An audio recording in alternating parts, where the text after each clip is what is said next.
In the span of 2 years, we've seen the metaphorical beacons of Tolkien content being lit. In this short time, they've either announced or released a TV show, a new book, animated film, farming simulator game, mining simulator game, Gollum simulator game, and a Gollum movie. I won't be the first to say this might be a little bit too much Gollum for me, but regardless, this is an unprecedented time for content in the Middle-earth community. Now, what exactly does this all mean for the future of Tolkien content? And is this a good thing, or the beginning of franchise bloat that we've witnessed cover so many other corners of pop culture? It's been a while since I've covered Middle-earth news on this channel, and with the massive surge going on right now, I figured I couldn't really put it off any longer. So join me as I break down all the new and exciting releases and ask the question, is this the best time to be a Tolkien fan?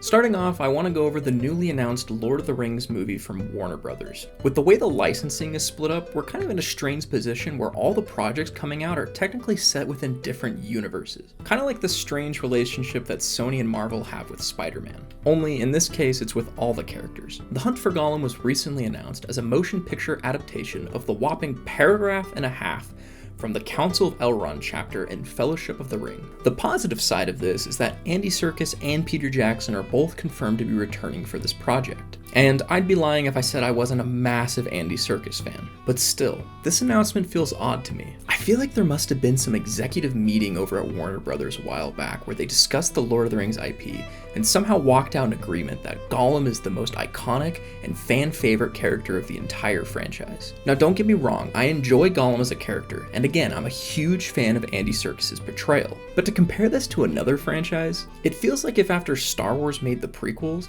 they waited 10 years only to announce a C-3PO movie covering his time aboard the Tantive 4. It just feels like a strange move, and not one that I've heard a lot of overwhelming excitement about. In addition, Warner Bros. Isn't exactly who I'd trust handing over the keys to Lord of the Rings to, especially with the way they've been handling things lately. Not to mention there was that really uncool move where they copyright striked the fan film The Hunt for Gollum after it had sat undisturbed on YouTube for almost 15 years. There is a sliver of hope in the fact that Andy Serkis has stated The Hunt for Gollum is only a working title, so perhaps they may workshop it to cover a slightly larger story, but to me, this just feels completely unnecessary. In case you're unfamiliar with the exact passage that this movie would be adapting, it's basically just a scene during the Council of Elrond where Gandalf tells the story about how he and Aragorn tracked down Gollum to extract information about how he found the One Ring, which, in the book, it provides the reader with really insightful information about Gollum's history, how he found the ring, and what he'd been up to.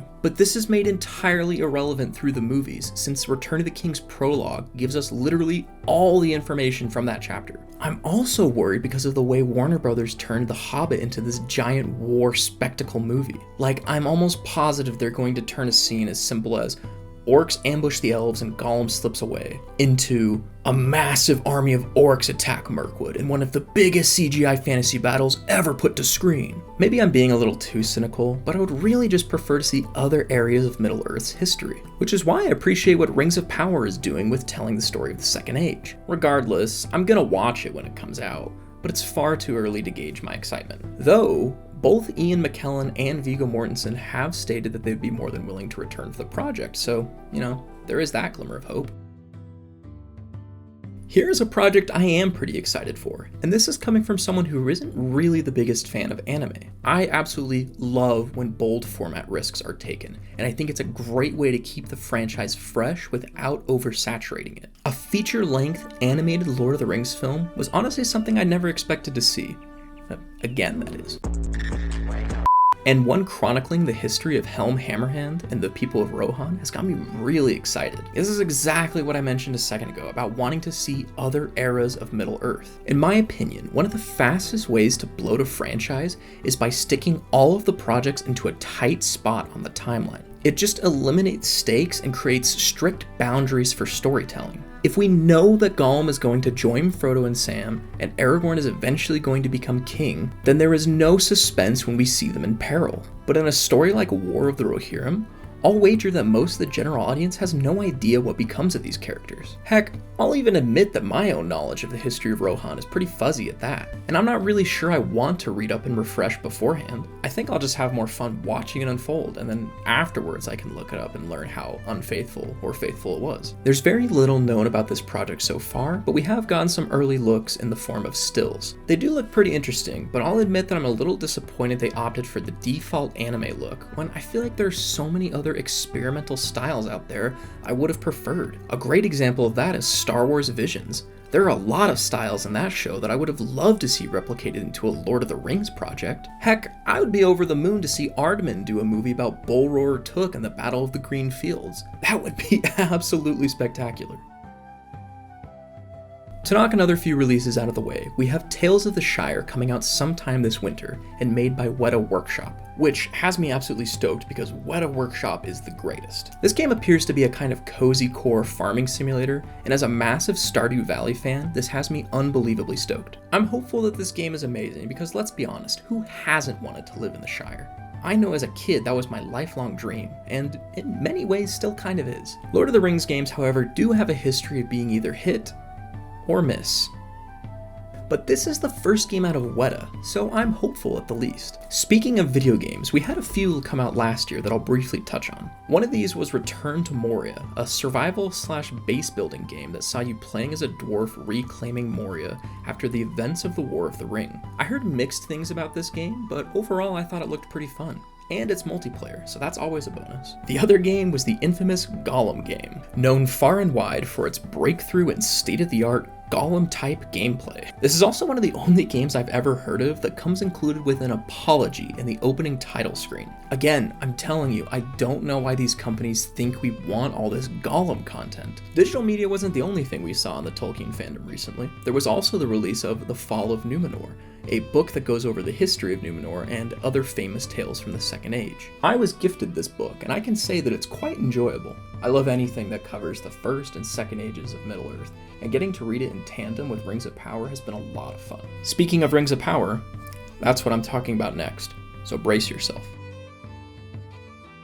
Hopefully this is far enough in the video that all the grifters have clicked off by now, but you can never be too sure. I previously made a video defending Season 1 of Rings of Power, and holy cow, did it generate a lot of hate. But I have bad news for people of that disposition. Season 2 is in full promotional swing, and I am unabashedly ecstatic for it. So from this point on, I will be unapologetically defending the show and looking forward to its release. I plan on covering Season 2 in more detail as it begins coming out, but for now, let's go over all of the amazing news we've gotten so far, and oh boy is there a lot. It's worth noting first that a while back there was a long list of rumors and leaks going around on the internet that claimed to be from Season 2. This left me very concerned because some of the things on there were absolutely atrocious. But I can confidently say that everything I've seen and heard about the actual season so far has me absolutely certain that all of those leaks are false.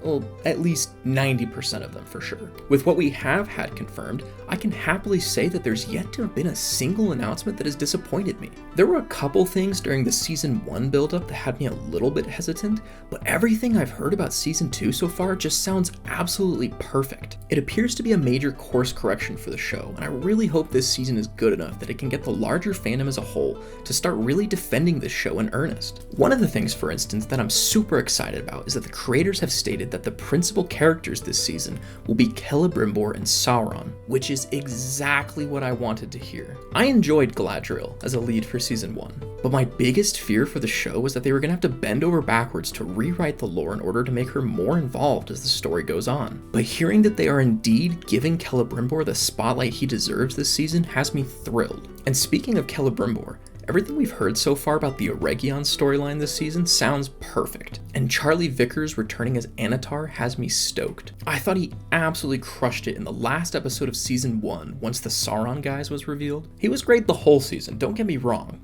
but once he was unmasked as Sauron, I was blown away by how much his performance was enhanced. And yes, for those wondering, they have confirmed that his elf form will be named Anatar, which is huge news because it means they received more rights from the Silmarillion. When the trailer first came out, I thought it was very telling of how good it looked that the only complaint I was really able to find online were people complaining about Anatar's wig, joking that The elves wouldn't be fooled by this same guy showing up with blonde hair all of a sudden. And even though I assumed they'd go this route from the beginning, it has since been practically confirmed that it is not going to be that straightforward. Obviously, Sauron is going to first show up in his Halbrand form, and then reveal himself as an emissary of the Valar, which Celebrimbor is going to absolutely eat up, since his biggest aspirations are to make works rivaling that of his grandfather's, and gain acclaim that he so desperately desires. This whole dynamic between Sauron and Celebrimbor is one I am so excited to see play out, and it's a storyline I've waited years to see translated.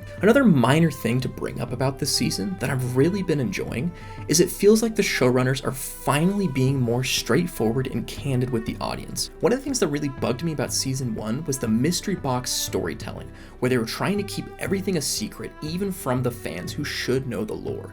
This season, it feels like they've done away with that completely.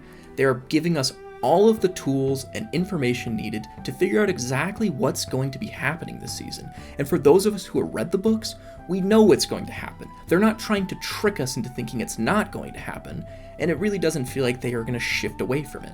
So that's just something I wanted to bring up, that I'm really appreciative that they are finally making a course correction in that regard to how they treat the fans and those who know and love the lore. Another huge announcement was the reveal that Tom Bombadil is going to be in this season, which some people are really worried about. I myself am pretty excited for it, and I think it's going to be awesome to see such an iconic character from the books brought to life on the big screen. The big complaint I've seen most people have with him is the fact that Tom Bombadil doesn't get involved with the troubles of Middle-earth, and that it breaks lore for him to have traveled to Rhûn, to which I have a few things to bring up which I hope might assuage those fears. First up, the showrunners released a few statements about Bombadil that really alleviated a lot of my concerns and made me think that they actually do understand his character. They stated that he nudges the stranger along his journey, which he knows will eventually protect the larger natural world that he cares about.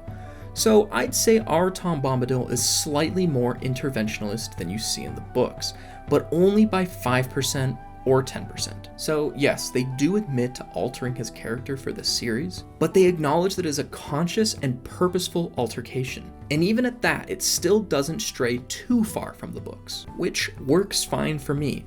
Shows need to have creative liberty, and as long as there is a reasoning behind it, and they acknowledge it, I'm okay with that. And in regards to those people who say Tom never leaves the Old Forest, I wanted to bring up this passage from the Council of Elrond, where Elrond himself recalls his encounter with Tom. But I had forgotten Bombadil.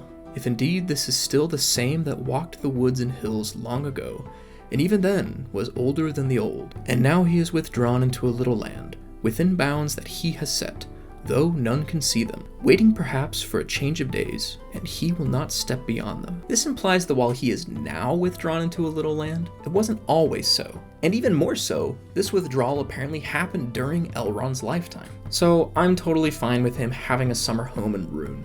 Plus, the showrunners confirmed that he's going to be singing songs, so really, how can you be disappointed with that?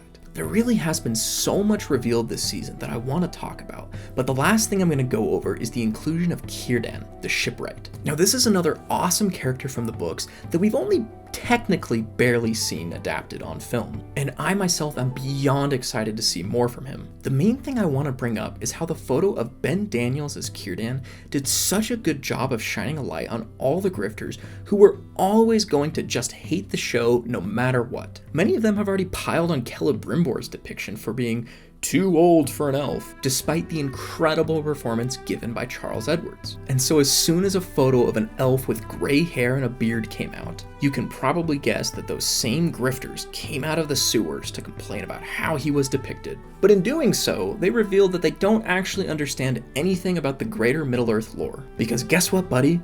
There was actually one elf that had a beard, and you guessed it, it's Círdan. Now that we're moving into actual lore territory, I'm beginning to become more worried about how many more things like this we're going to have to deal with. The Second Age was vastly different from the Third Age, and if you can believe it, vastly different from Peter Jackson's depiction. So anything that is in direct contrast with that, I'm already bracing myself for. I mean, you can already see how people reacted to elves with short hair, so Clearly, if it's not in line with Peter Jackson movies, there's gonna be people out there that are upset. It frustrates me to no end because the showrunners have repeatedly proven to me through the many articles and interviews that have come out that they actually do understand the lore they are adapting. So I'm trying to be patient and understanding when they alter something, because maybe there is a reason we don't know yet. We don't have all the answers. Some people have criticized season 1 for having very little of the actual story from the appendices, and I think I might actually have a theory about that. In my opinion, season 1 was a glorified proof of concept for the Tolkien estate,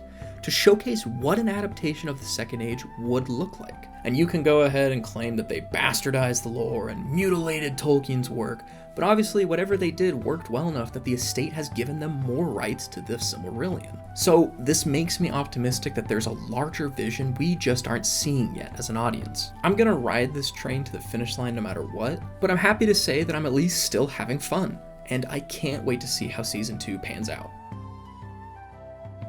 I mentioned a few times earlier how the oversaturation of a franchise can lead to its downfall, and I believe we are witnessing that time and time again in our current day. But in terms of Tolkien content, I think the fact that so many of these projects are coming from different companies might actually help to keep it fresh. There's no attempt at making a larger, connected universe here. These are all just projects depicting different events throughout history in one of the most beloved fantasy worlds of all time. I could easily be biased here because I am a massive Tolkien fan, and I'm sure that if the franchise does reach a bloated state, I'll probably be one of the last to jump ship. But I genuinely do feel like this is one of the best times to be a Tolkien fan. There is so much coming out, and it feels like the fandom is really rising up to prominence after being in the background for so long. I think these next couple of years will be tricky trying to root out all the toxic members from the Tolkien community, but I really do see this becoming a golden age for Middle-earth content. And there are still so many stories left to be told within Tolkien's legendarium, with how timeless and iconic the world is. I really don't think it's that hard to have something set within the bounds of Middle-earth and tell an excellent story. I still don't know if we'll ever live to see the Silmarillion adapted, but I honestly think Rings of Power is our best bet at that. If the Tolkien estate can find someone they trust to respect the lore, that is the only way they are ever going to give up the rights. And if J.D. Payne and Patrick McKay can successfully adapt the story of the Second Age, there's a slim chance they might just be the ones to receive the keys to the kingdom. Though, that is still a very unlikely scenario. I'm looking forward to engaging with all this new Tolkien content coming out, and I can't wait to discuss it with you further. If you are interested in some of my minor musings about fantasy content and Tolkien updates, I did recently make a Twitter account where I try to engage with the Tolkien community, which will be linked in both my bio and the description. If you enjoyed the video and would like to see more like this, consider subscribing and commenting down below. I love responding to the comments and seeing what everyone's opinions on these things are. But beyond that, I will see you all next time. Thank you so much for watching.